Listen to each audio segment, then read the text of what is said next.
പടം ഉദയനാൻ തരം പോലെയുള്ള ഒരു ഫിലിമാണ്. ഒരു ഫിലിം മേക്കറിൻ്റെ സ്ട്രഗിളാണ് കാണിക്കുന്നത്. മൊത്തത്തിൽ കുഴപ്പമില്ല, നല്ല ഫിലിമാണ്, കണ്ടിരിക്കാം. നല്ല ഫസ്റ്റ് ഹാഫ് ഒരു കുഴപ്പമില്ല. ഒരു ഫസ്റ്റ് ഹാഫ് റിവ്യൂ ആണ്. മലയാളം സിനിമയും പിന്നെ ഒരു ഫിലിം മേക്കറിൻ്റെ ഒരുപാട് ബുദ്ധിമുട്ടില്ല. ആൾക്കാർ കഥ മോഷ്ടിക്കുന്നതും ഒരുപാട് സ്ട്രഗിൾ കാണിക്കുന്നുണ്ട്. അങ്ങനത്തെ ഒരുപാട് ഫിലിം മേക്കേഴ്സ് ഉണ്ട്, അവർക്കെല്ലാം ഒരുപാട് റിലേറ്റ് ചെയ്യാൻ പറ്റും. പിന്നെ നഷ്ടനെ ചെയ്തിട്ടുണ്ട്. എനിക്ക് കണ്ടപ്പോൾ ഒരു ഉദയനാൻ തരം സിമിലായിട്ട് തോന്നിയില്ല. പക്ഷെ കുറച്ചൊരു ഇൻറ്റൻസിറ്റി ആണ്. അതില്ലെങ്കിൽ കുഴപ്പമില്ല, അങ്ങനെ വലിയ ലാഗൊന്നും ഇല്ല, കണ്ടിരിക്കാം. ഗംഭീര തുടക്കം. ഒരു പുതിയ അറ്റംപ്റ്റ്, ഒരു പുതിയ നമ്മുടെ ഉദയനാന താരത്തിൻ്റെ ഒരു പുതിയൊരു വേർഷൻ, അങ്ങനെയാണ് എനിക്ക് തോന്നുന്നത് കേട്ടോ. ഗംഭീര അറ്റംപ്റ്റ് എന്ന് വെച്ചാൽ അടിപൊളിയായിട്ടാണ് അവർ ചെയ്തു വെച്ചിരിക്കുന്നത്.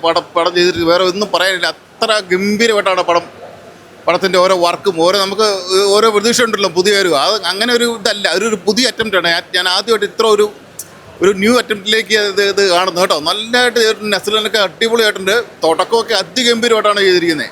എനിക്ക് ഭയങ്കര ഇഷ്ടപ്പെട്ടു. നല്ലൊരു അറ്റംപ്റ്റാണ്. ഏതായാലും പടം കൊളുത്തട്ടെ, അങ്ങനെ ഒരു ഇതാണ് കേട്ടോ. കൊള്ളാം, നല്ല വർക്കായിട്ടുണ്ട്. നമ്മുടെ നസ്ലിൻ്റെ ഒരു പേരിട്ട പെർഫോമൻസ് ആണ്. ഒരു സിനിമക്കുള്ള സിനിമയാണ്. ഇൻ്റർവ്യൂ വരെ നമ്മളെ ഒരു മാറുന്ന രീതിയിലാണ് പടം വന്നിരിക്കുന്നത്. ഇതൊരു എന്താ പറയുക, ഒരു ഡയറക്ടർ അങ്ങനെ ശ്രമിക്കുന്ന അവരുടെ ഒരു കഷ്ടപ്പാടും സിനിമയ്ക്കുള്ളിലെ പല പ്രശ്നങ്ങളും എടുത്ത് കാണിക്കുന്നുണ്ട്. പെർഫോമൻസ് ഒന്നിനൊന്നും മറ്റുള്ള പടങ്ങൾ വെച്ച് നോക്കുമ്പോൾ ഒരു കുട്ടിത്തം തോന്നുന്നുണ്ട്. പക്ഷേ ഇതിൽ ഒരു ചെറിയ കുട്ടിയെ പോലെയല്ല, ഒരു മെച്ചുവറായിട്ട് പെർഫോമൻസ് ഉണ്ട്.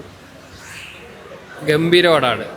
ഒന്നാമത് ഇത് മുകുന്ദനുണ്ണി അസോസിയേറ്റ്സ് കണ്ടിട്ട് നിങ്ങൾ ആ രീതിയിൽ ചിന്തിച്ചിട്ട് കാണണം. ഡാർക്ക് ഹ്യൂമർ ഒരുപാട് ഈ സിനിമയ്ക്കകത്തുണ്ട്. സിനിമ തുടങ്ങുമ്പോൾ നമ്മൾ സാധാരണ ഒരു അണ്ടർഡോഗ് കയറി വരുന്ന രീതിയിൽ, ഒരു ഫിലിം മേക്കർ കയറി വരുന്ന രീതിയിലാണ്. പക്ഷേ ഇപ്പോഴാ ഒരു സിനിമ നിൽക്കുന്നത് പക്ക ഡാർക്ക് ഹ്യൂമർ ഒരു രീതിയിലായിട്ടാണ് നിൽക്കുന്നത്. നമ്മൾ പ്രതീക്ഷിക്കാത്ത ചില ഇവൻറ്റ്സ് സിനിമക്കകത്ത് നടക്കുന്നുണ്ട്. പിന്നെ ഒരുപാട് ആർട്ടിസ്റ്റുകളുടെ മേളമുണ്ട്. അപ്പോൾ നമ്മൾ കാണാത്ത ചില സസ്പെൻസ് ആയിട്ടുള്ള ചില ആർട്ടിസ്റ്റ് ഇതിനകത്ത് വരുന്നുണ്ട്. മലയാളത്തിലെ ഒരു പ്രമുഖ നടൻ തന്നെ അങ്ങനെ ഒരു ക്യാമിയോ റോളിലൊക്കെ വരുന്നുണ്ട്. എന്തായാലും ഗംഭീര എക്സ്പീരിയൻസ് ആണ്. ആ മുകുന്ദനുണ്ണിയിൽ കിട്ടിയ അതേ ഒരു ഡാർക്ക് ഹ്യൂമറിൻ്റെ വൈബാണ് സിനിമ മൊത്തം പോകുന്നത്. സിനിമയ്ക്കുള്ളിൽ സിനിമയുണ്ട്, പക്ഷെ അതിനകത്ത് അദ്ദേഹത്തിന് സംഭവിക്കുന്ന കാര്യങ്ങളൊക്കെ നമുക്ക് കണക്ട് ചെയ്യാൻ പറ്റുന്ന രീതിയിലാണ്. അല്ലാണ്ട് സിനിമക്കാർക്ക് വേണ്ടി മാത്രം കാണാൻ പറ്റുന്നതല്ല.